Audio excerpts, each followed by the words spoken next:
کیا ہم امام کی سنت پر عمل کر رہے ہیں؟ محرم کا مہینہ لازوال داستانیں لازوال درس دیتا ہے۔ آپ قلت میں ہوں یا کثرت میں ہوں، حق میں اگر آپ کم بھی ہیں، سامنے 9 لاکھ بھی ہے، آپ 72 بھی ہیں، آپ جیتیں گے، آپ سر بلند رہیں گے۔ دین پر آ جائے تو پھر مال نہیں دیکھا جاتا، پھر اولاد نہیں دیکھی جاتی۔ امام علی مقام نے اپنا سر دے کر اسلام کو سر بلند کر دیا کہ کربلا ہمیں یہ درس دیتی ہے، صرف غم نہیں کرنا، صرف آنسو ہی نہیں بہانے، مسلط شدہ حکمران کے خلاف جہاد کرنا، اس کے خلاف نعرہ تکبیر بلند کرنا سب سے بڑی حسینیت ہے۔ السلام علیکم ناظرین، میں ہوں آپ کی میزبان فائقہ رانا اور آپ دیکھ رہے ہیں نئی بار ڈیجیٹل۔ ناظرین، آج ہمارے ساتھ شارق علی شارق موجود ہیں جو کسی تعارف کے محتاج نہیں۔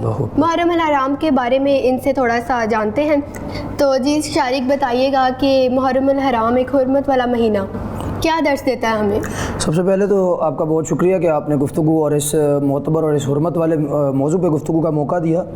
تمام تعریفیں اللہ تعالیٰ کی اور محمد و آل محمد کی ہیں کہ جن کی مودت اللہ تعالیٰ نے بطور اجر رسالت ہم سے مانگی ہے۔ محرم کا مہینہ لازوال داستانیں، لازوال سبق اور لازوال درس دیتا ہے۔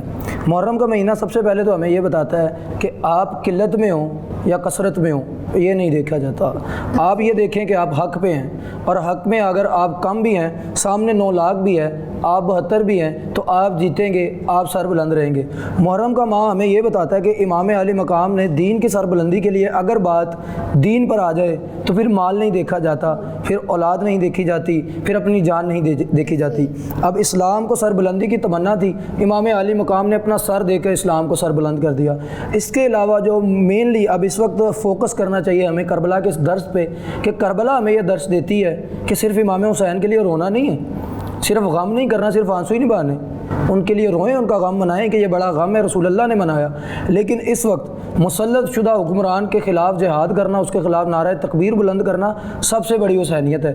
اگر دیکھیں نا، ہم گزرے ہوئے یزید کو تو گالیاں دیتے ہیں، لیکن اس وقت جو یزیدیت بربریت ہے ہر طرف ہے، فلسطین ہو، برما ہو، کشمیر ہو یا پاکستان ہو، ہر طرف ہے۔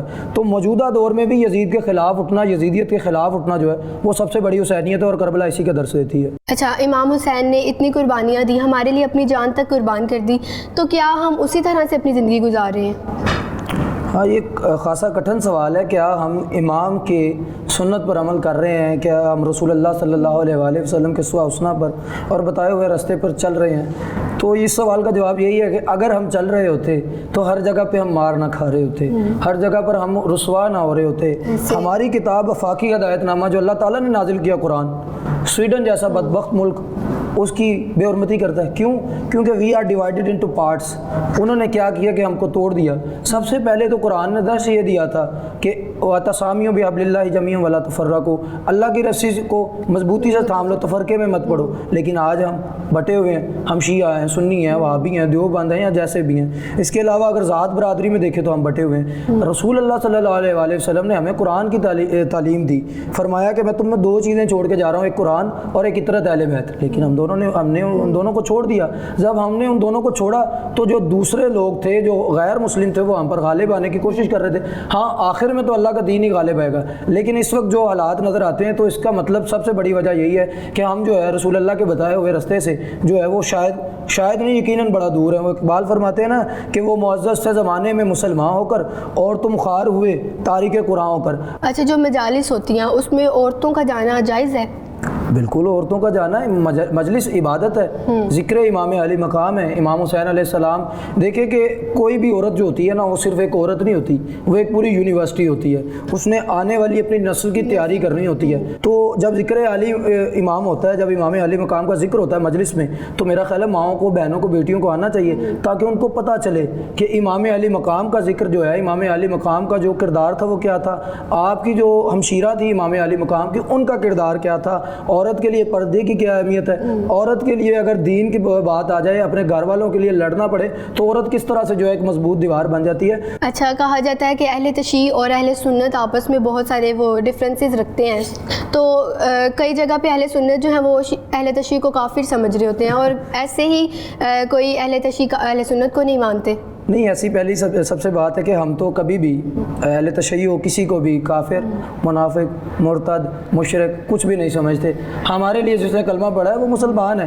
اور رہی بات ہے کہ اہل تشیع کے متعلق لوگ کافر کہتے ہیں، ایسا ہاں زمانہ جہالت میں ایسا ہوتا تھا۔ علم کے سامنے جو ہے وہ سجدہ جائز ہے؟ علم کے سامنے سجدہ جائز ہے؟ بڑا اچھا سوال ہے آپ کا. دیکھیں سب سے پہلے تو ایک بات اس طرح سے ہے کہ لوگ جو ہیں وہ کبھی بھی کسی کو اگر جھکتے ہیں تو عبادتاً نہیں جھکتے. اچھا. اور تعظیماً جھکنا فرشتوں کا حضرت آدم کے سامنے قرآن میں سورہ بقرہ میں موجود ہے. ہر فوج کا ایک سپہ سالار ہوتا ہے. کربلا کی جو 72 لوگوں کی فوج تھی اس کا سپہ سالار حضرت سیدنا عباس علمدار علیہ السلام تھے. تو یہ علم ان کے پاس تھا. جب ہم علم کے آگے تعظیماً جھک رہے ہوتے ہیں تو ہم حضرت عباس کے آگے جھک رہے ہوتے ہیں. تو جھکتے تو ہم ماں باپ کے بھی آگے ہیں. اگر ہماری ماں یا ہمارے باپ آ جائیں تو ہم ان کے آگے جھکتے ہیں, ان کا ادب کرتے ہیں. اچھا, اس کو پھر سجدہ کرنا نہیں؟ نہ سجدہ کرنا میں بالکل نہیں. تعظیم ہم کرتے ہیں حضرت عباس کی, اور یہ وہ تعظیم ہے جو اللہ نے فرض قرار دی ہے. اللہ تعالیٰ نے قرآن میں فرمایا کہ اے نبی صلی اللہ علیہ وسلم کہہ دیجئے کہ میں تم لوگوں سے اجر رسالت کچھ نہیں مانگتا ماں سوائے اس کے کہ مودت فی القربہ, یعنی کہ میرے جو قربہ ہیں ان سے مودت کرو. اب مودت اور محبت میں یہ فرق ہے. محبت وہ ہے جو مینڈک کرتا ہے پانی سے, پانی پہ بھی زندہ ہے, خشکی میں بھی زندہ ہے. مودت یہ ہے جو مچھلی کو پانی کے ساتھ ہے, پانی کے اندر بھی زندہ ہے, پانی کے باہر آئی تو مر جاتی ہے. آل محمد کے بغیر مسلمانوں کا حال یہ ہونا چاہیے جیسے پانی کے بغیر مچھلی کا ہوتا ہے, تڑپ تڑپ کے مر جانا چاہیے. اچھا, مجھے بتائیں کہ شام غریبہ میں لوگ کہتے ہیں کہ کچھ بری حرکات ظاہر ہوتی ہیں. پہلے تو میں ان لوگوں کی عقل کا ماتم کرتا ہوں اور ان کی سوچ کا ماتم کرتا ہوں کہ جن لوگوں نے اس طرح کی باتیں کی ہیں, جو کسی نہ صرف اسلام کیا کسی غیر مذہب میں بھی ایسی باتیں نہیں پنپتی.